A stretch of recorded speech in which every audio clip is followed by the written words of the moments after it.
各位观众老爷们好，欢迎来到今天的中国真相，我是豹哥，在这里每天一个焦点新闻，带你听真实的新闻，看真实的世界。点赞、订阅并打开小铃铛，豹哥会持续为你带来最新最好看的新闻，谢谢。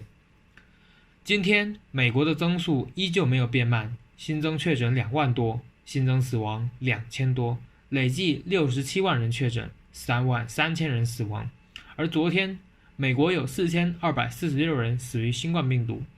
在美国，裹尸袋已经不够用了，医院的停尸房、殡仪馆还有冷藏车，到处都堆满了尸体。每天还有很多人因为其他各种疾病死于家中或者是街道上，这多么可怕啊！而且这些人还在统计的数据之外，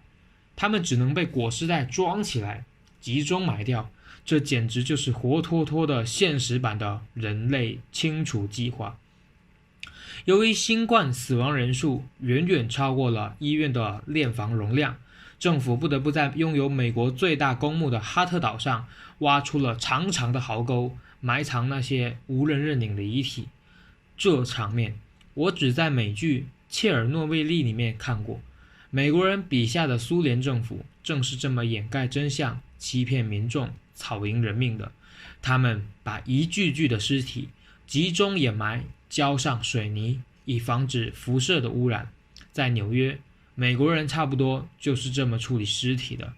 这一次疫情让美国10几年以来为了输出价值观，贬低其他文明和国家所编的各种各样的段子跟谎言，全部狠狠地砸在了自己的脸上。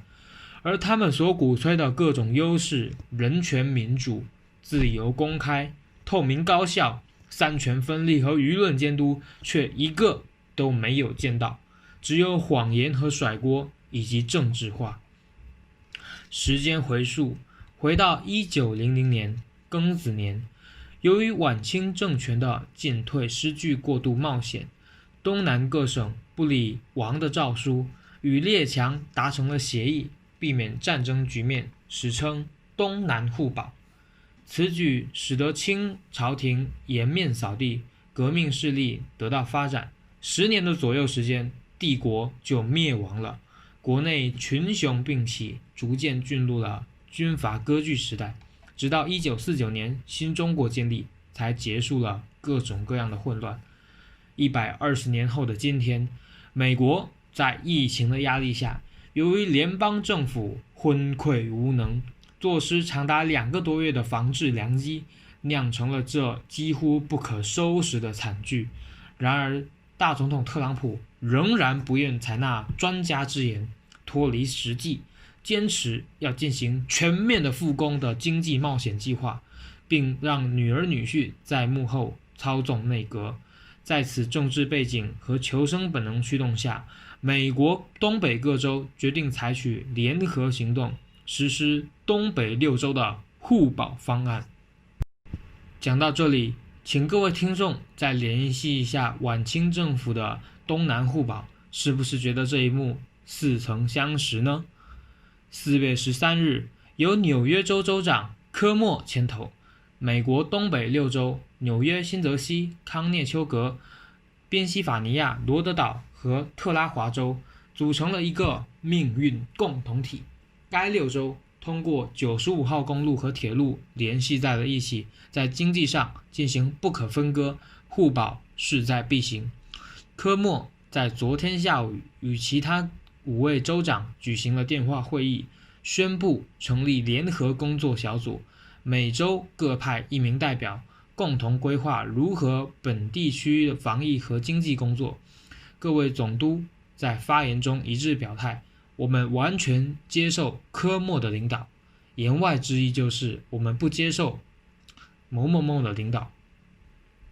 联合小组一致承认重启经济的重要性和迫切性，但是也一致认为必须以谨慎和智慧为前提，共同规划、协调行动，反对为了本州而损害邻州的利益。大家都同意健康第一，而且健康与经济不可分割。东北6州互保的消息传到了华盛顿，大总统特朗普龙颜大怒，马上宣布决定权在于他，而不是各州州长。但是6州表示，既然经济已经关停是由各州的决定，那么如何重启、何时重启也应该由各州做决定，不应该由你大统领做决定。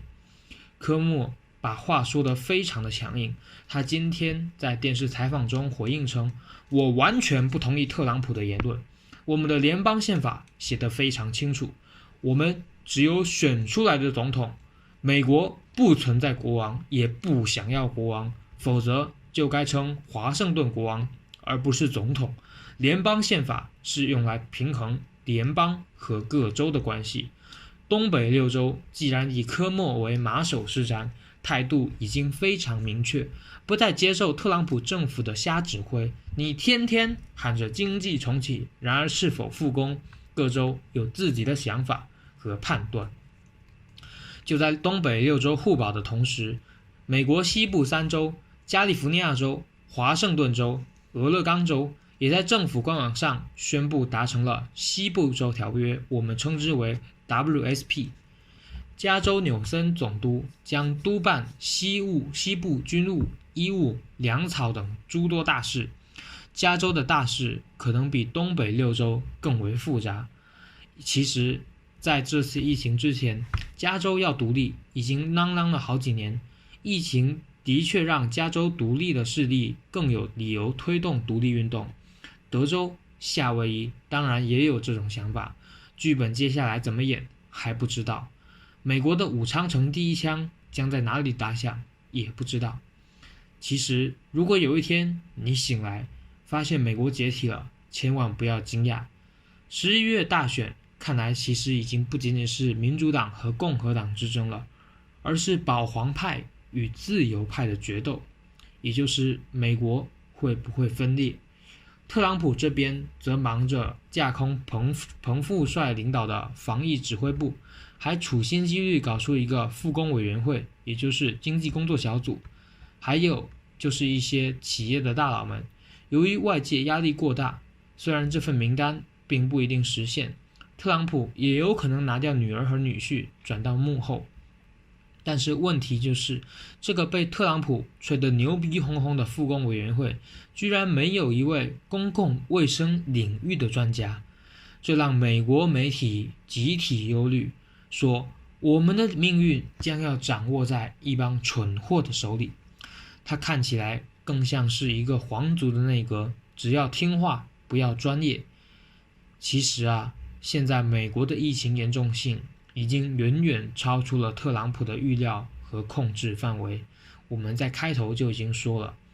但是他每天仍旧在甩锅给中国，甩锅给世界卫生组织、奥巴马、各州州长、民主党人，甚至新闻媒体。特朗普发送推特的频率甚至比我们国内的营销号还要勤快。13日那天是7小时30条。民调为了挽回民调才是第一的，特朗普绝对不会让自己的选民们失望。康什纳说得很绝情，联邦是我们，各州是你们。那么各州既然得不到联邦的物资支持，只好八仙过海，各显神通。与某国关系深厚点的，甚至能够找到订购大批医疗物资的渠道，有本事的州还能帮助落州防疫的工作。因此东北6州互保或者是西部3州条约早晚都会出现，这已经跳出了民主党州和共和党州的阵营框架，颇有狼烟四起，天下共击之的味道。其实美国啊美国，你放着好好的作业不抄，结果7做8做，做到了120年前的大清的试卷上，甚至可能是东汉末年18路诸侯讨董贼的那一题了。特朗普一直坚持认为全国复工的权利在他的手里，但是美国自从立国以来，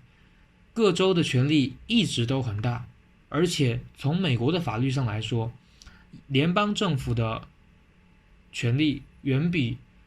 各州的权力来得大，但是各州州长广泛的权力可以用于保护选民的健康和安全。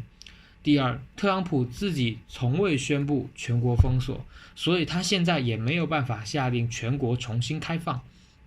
美国的法律界也指出，特朗普不得剥夺州长的权利，包括国会给各州的防疫拨款也不能够截留。这些本质上其实都是体制的问题，要改变也必须先改变宪法，但是这至少需要3/4的州赞成票，不会有几个州愿意被剥夺自己的权利。联邦制的国家和单一制的国家其实各有特色，我也不是说美国的联邦好或者是不好，这是美国独立时的政治、社会、经济背景决定的。其实无论怎么说，只要团结，这个问题就能够解决。像罗斯福经历经济大萧条和二战时，哪个州州长敢挑战罗斯福的权威？不过那时候美国的高层精英和人才也多，但是特朗普这个人不擅长政治，虽然他利用了政治程序上台，但是反复折腾了3年多，到现在各州或者是国会也弹劾不了他。问题是偏偏在他任上遇到了史无前例的大规模疫情，特朗普无厘头式的防疫，结果到现在大家都受不了了。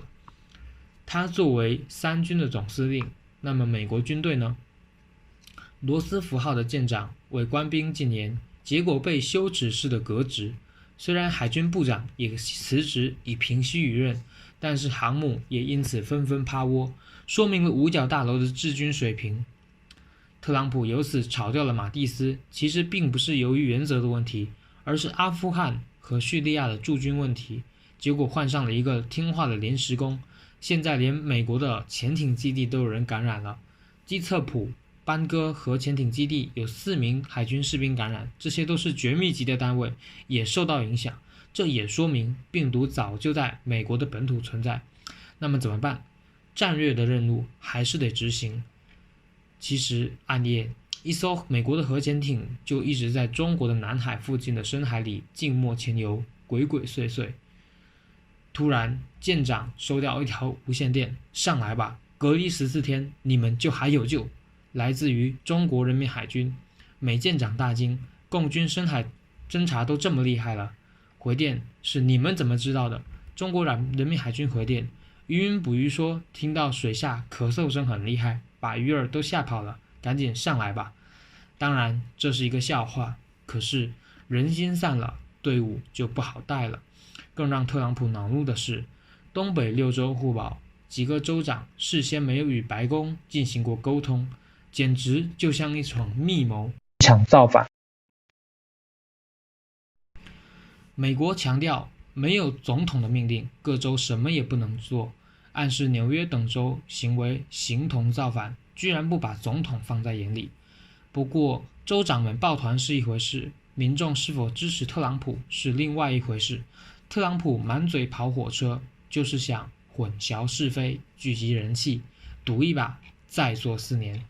那就预祝天才宝宝特朗普连任成功，毕竟东北互保的戏还得接着唱下去才算完美。美国加油！今天的播报就到这里了，谢谢聆听。